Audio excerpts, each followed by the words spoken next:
Mr Assistant President, I rise to take note of answers given by Ministers Houssos and Sharp, which indicate a really sad pattern of reactive behaviour by this government rather than exactly the sort of proactive, forward-looking that the Honourable Bob Namva invited us to consider.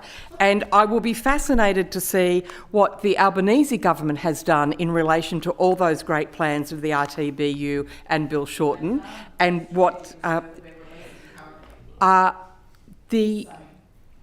what we have seen with respect to Reginald Arthurall is we saw a known risk to society, and sadly what has transpired, a known risk to a vulnerable woman and a known risk to foster children.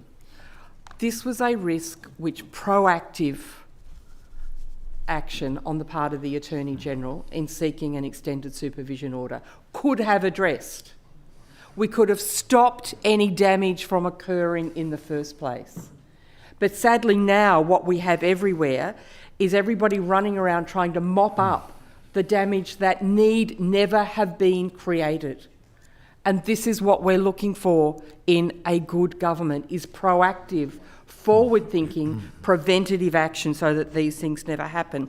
And with respect to fuel, it's great to know that everybody's getting around talking about what we might do, but there has been no directive about limiting government movements. There has been no directive about how we might change a balance of work from home, work from places people have to use petrol to get to. There has apparently been no thought given to rationing. In other words, we have a known situation which is largely out of our control because our extraterritoriality does not extend to the Straits of Hormuz.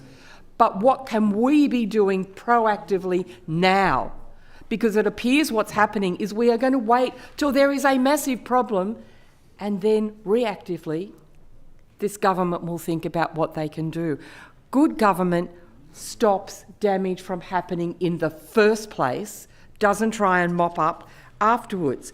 And then, of course, we also come back to Mr Arthurall and the fact that no action was taken to stop a serial killer living with 2 foster children. And so then he's put up in a 4.5-star hotel in Armidale as a protective measure to protect those children.